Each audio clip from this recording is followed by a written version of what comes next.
Hi అండి. అందరూ బాగున్నారా? ఈరోజు మన రెసిపీ వచ్చేసి పండుగప్ప చేపల పులుసు అండి. ఇవి సముద్రం చేపలు. ఒకసారి ప్రాసెస్ చూసేయండి. ఒక కడాయి పెట్టుకోండి. చేపల పులుసుకి ఏంటంటేనండి, పెద్ద కడాయి అయితేనే బాగుంటుందండి. తిప్పడానికి కూడా మామూలుగా మనం గరిటె పెట్టి కలుపుకోం కాబట్టి తిప్పడం కాబట్టి దానికి పెద్ద కడాయి అయితేనే బాగుంటుందండి. మీరు కూడా పెద్ద కడాయి పెట్టుకోండి. 5 టేబుల్ స్పూన్ల ఆయిల్ పోసుకొని అర టీ స్పూను జీలకర్ర వేసుకోండి. తర్వాత పచ్చిమిర్చి మజ్జిగ చీలి ఒక 5 పచ్చిమిర్చి వేసుకోండి. చేపల పులుసుకి ఏంటంటే పచ్చిమిరపకాయలు కానీ ఆయిల్ కానీ ఇవి ఎక్కువ టేస్ట్ ఇవేనండి. ఒక 5-6 పచ్చిమిరపకాయలు మజ్జిగ చీరి వీడియోలో చూపించిన విధంగా వేసుకుని ఒకసారి అవి కూడా మగ్గిన తర్వాత మనం 5 ఉల్లిపాయలండి, 5 ఉల్లిపాయలు మిక్సీ పట్టేసుకోవాలండి. ఒక్కొక్కరు ఒకలాగా చేస్తారండి. ఇది మా ప్రాసెస్లో కూడా ఒకసారి ట్రై చేయండి. ఇలా అయితే చేపల పులుసు చాలా బాగుంటుందండి. 5 ఆనియన్స్ మిక్సీ పట్టేసుకుని ఈ విధంగా వీడియోలో చూపించిన విధంగా వేసుకోండి. ఇంకోటి ఏంటంటే చేపల పులుసు కలుపు కూడా పెట్టుకుంటారండి, మొత్తం ఉల్లిపాయలు అలా వేసేసి. ఈ చేపల పులుసుకి పండుగప్ప చేపల పులుసుకి ఏంటంటేనండి ఈ విధంగా వేసుకుంటే చాలా బాగుంటుంది. ఒకసారి మా ప్రాసెస్లో కూడా ఒకసారి ట్రై చేయండి. ఉల్లిపాయలు వేగాలి కాబట్టి ఒక అర టీ స్పూను సాల్ట్ వేసుకోండి.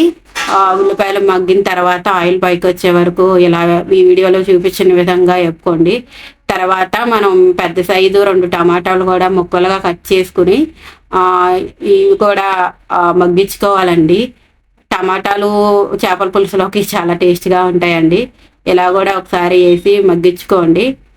మగ్గించుకున్న తర్వాత కలుపుకున్న తర్వాత మూత పెట్టుకోవాలండి. మూత పెట్టుకుని ఉల్లిపాయలు ఆయిల్ పైకి వచ్చే వరకు మగ్గించుకుని వీడియోలో చూపించిన విధంగా ఒకసారి గరిటెతో తిప్పుకున్న తర్వాత కారం అండి, మీకు కారం మీ స్పైసీకి తగ్గట్టు వేసుకోండి. చేపల పులుసులో కానీ నీసు కూరల్లో కానీ మామూలుగా కారం ఎక్కువ ఉంటేనే బాగుంటుందండి. మేము 3 టేబుల్ స్పూన్లు వేసాము.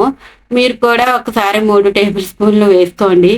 చేపల పులుసుకి ఏంటంటేనండి, మనం ఈరోజు వండుకొని చేపల పులుసు రేపు తింటే చాలా బాగుంటుందండి. చేపల పులుసు ఒక పెద్ద సైజు నిమ్మకాయ అంత సైజు చింతపండు తీసుకుని మనం చింతపండును పిసుక్కొని వీడియోలో చూపించిన విధంగా పోసుకుని బాయిల్ అవ్వాలండి. ఇది మనం ఇది 2 తర్వాత చింతపండు పులుసు వేసిన తర్వాత 2 గ్లాసులు వాటర్ పోసుకోండి. ఏంటంటే ముక్క అనేది ములగాలండి, అందుకనే 2 గ్లాసులు వాటర్ పోసుకోమని చెప్పాను.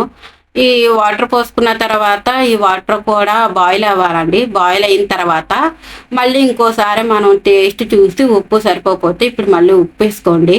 చేపల పులుసుకి చేపలు వేసిన తర్వాత ఉప్పు వేస్తే మనం కలుపుకోవడానికి అవ్వదు కాబట్టి ఈ విధంగా చూసుకుని ఉప్పు వేసుకోండి. తర్వాత పులుసు మరిగిన తర్వాత మనం 2 టేబుల్ స్పూన్ల అల్లం వెల్లిపాయ పేస్ట్ వేసుకోవాలండి. ఇప్పుడే వేసుకోవాలండి అల్లం వెల్లిపాయ పేస్ట్. చూసారు కదా, చేప ముక్కలు కూడా వీడియోలో చూపించిన విధంగా ఒకదాని మీద ఒకటి కాకుండా విడివిడిగా వేసుకోవాలి.